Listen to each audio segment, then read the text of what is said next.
3 अप्रैल साल 1996 मोंटाना के घने जंगलात, जहां मीलों तक सिर्फ दरख्त, खामोशी और सन्नाटा फैला हुआ था। इसी खामोशी में कुछ FBI एजेंट्स एक दूर दराज लकड़ी के कैबिन के सामने आकर रुकते हैं। दरवाज़ा नॉक करते हैं और चंद लम्हों बाद अंदर से एक कमज़ोर सा आदमी बाहर निकलता है, जिसके बाल बिखरे हुए, दाढ़ी बढ़ी हुई और जिस्म पर मट्टी जमी हुई होती है। ऐसा लगता है जैसे वो महीनों से नहाया नहीं था। एजेंट्स इसे बताते हैं कि हम इस ज़मीन का सर्वे करने आए हैं। वो शख्स बगैर किसी शक के दरवाजे से बाहर आ जाता है, लेकिन जैसे ही वो बाहर आता है, एजेंट्स तेजी से आगे बढ़ते हैं और चंद सेकंड्स के अंदर उसे ज़मीन पर गिराकर अरेस्ट कर लिया जाता है। दोस्तों, ये कोई आम आदमी नहीं था, ये था टेड काज़िंस्की, लेकिन दुनिया उसे एक और नाम से जानती थी, यूनाबॉम्बर। एक ऐसा नाम जिसने बरसों तक पूरे अमेरिका को खौफ में मुब्तला रखा। एक सीरियल बमबार जो बगैर किसी वजह, बगैर किसी पैटर्न के लोगों को निशाना बनाता था। 18 साल तक वो FBI को चकमा देता रहा। ये अमेरिका की तारीख का सबसे लंबा और सबसे महंगा मैनहंट बन गया था। ये एक ऐसा इविल जीनियस है जिसे दुनिया की सबसे ताकतवर एजेंसी भी पकड़ नहीं पा रही थी। कुछ लोग तो इसे तारीख का सबसे ज़हीन सीरियल किलर मानते हैं। इसने लोगों को इस हद तक खौफजदा कर दिया था कि लोग अपने पार्सल खोलने से भी डरते थे। लेकिन इतना इंटेलिजेंस इंसान, जिसे स्टीफन हॉकिंग और आइंस्टाइन जैसे जीनियस लोगों के लेवल का समझा जाता था, सिर्फ एक छोटी सी गलती की वजह से पकड़ा गया। वो कौन सी गलती थी जिसने इसकी 18 साल की प्लानिंग को एक झटके में ख़त्म कर दिया? और सबसे अहम सवाल कि आखिर वो था कौन?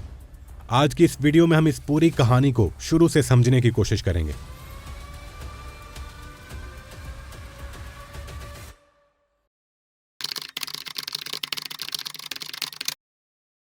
ये कहानी शुरू होती है 22 मई 1942 से, जब एक आम से घर में एक गैर मामूली बच्चा पैदा होता है जिसका नाम टेड काज़िंस्की रखा जाता है।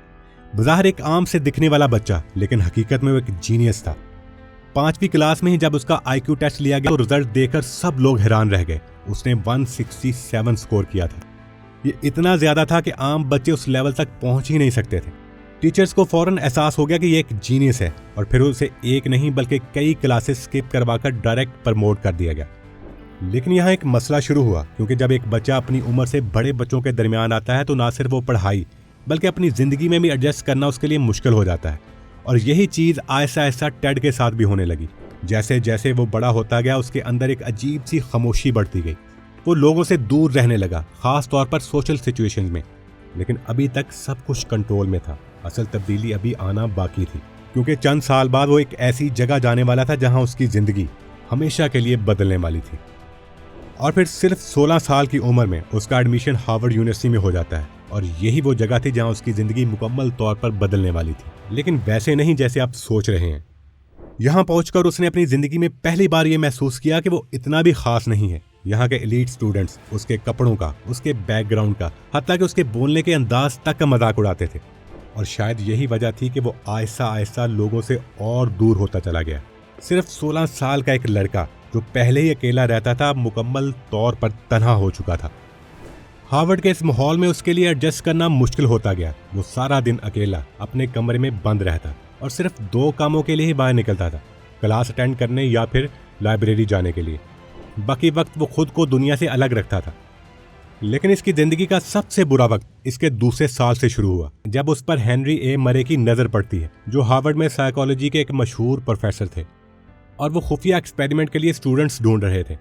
कहा जाता है कि ये एक CIA फंडेड प्रोजेक्ट था, जिसका मकसद था कि इंसान को इतने शदीद ज़हनी दबाव में डालना कि वो मेंटली तौर पर टूट जाए। लेकिन सवाल यह है कि आखिर क्यों? असल में वो ये जानना चाहते थे कि एक स्ट्रॉन्ग और इंटेलिजेंट इंसान को किस हद तक दबाव में लाकर उसकी सोच और फैसलों को कंट्रोल किया जा सकता है। यानी इंसान को उस मुकाम तक ले जाना जहां वो अपनी मर्जी से नहीं बल्कि दूसरों के कंट्रोल में आ जाए।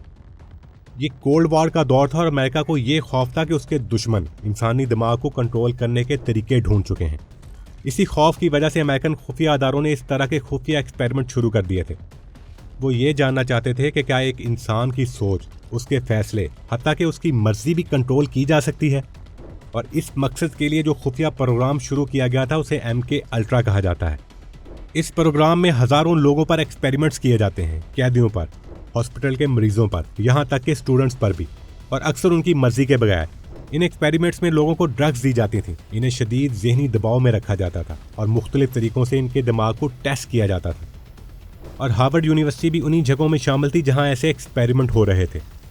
प्रोफेसर हेनरी, जो पहले अमेरिकन फौज का हिस्सा रह चुके थे, वो ये जानना चाहते थे कि एक इंटेलिजेंट इंसान आखिर कितनी देर तक दबाव बर्दाश्त कर सकता है और वो किस मुकाम पर अंदर से टूट जाता है।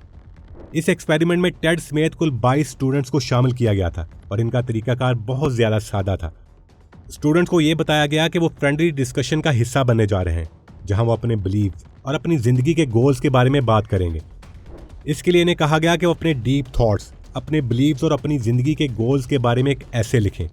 तमाम स्टूडेंट्स ने ऐसा ही किया। उन्होंने अपने दिल की बातें, अपने ख्यालात, सब कुछ लिख दिया। लेकिन इन्हें यह नहीं बताया गया था कि यह डिस्कशन असल में एक ट्रैप है।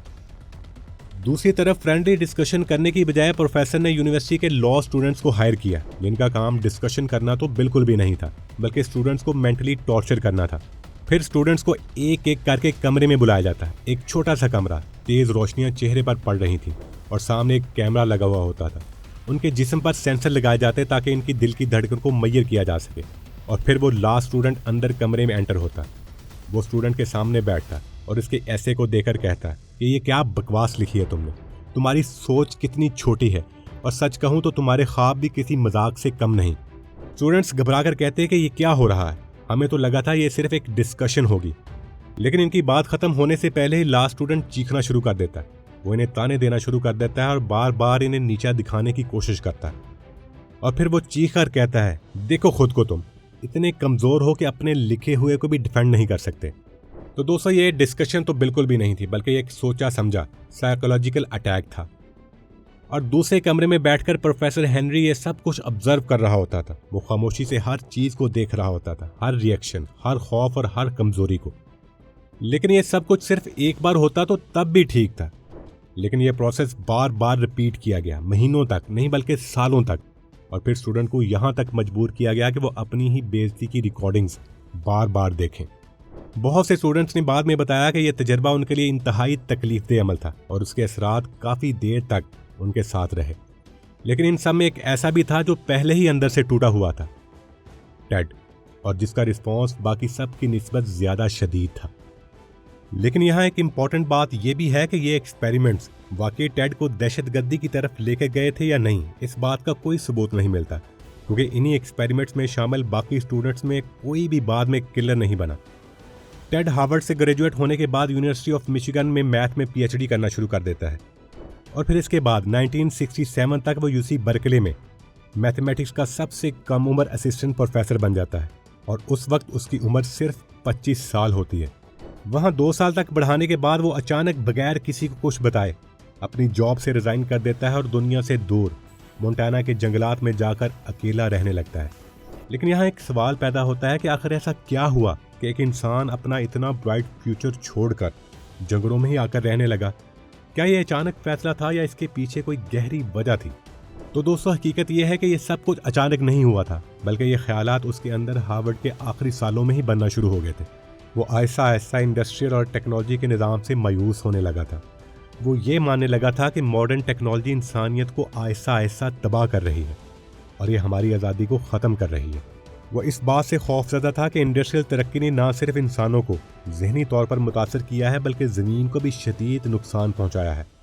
और इसे ये भी यकीन था कि जो जो टेक्नोलॉजी आगे बढ़ेगी, हालात और भी ख़राब होते जाएंगे।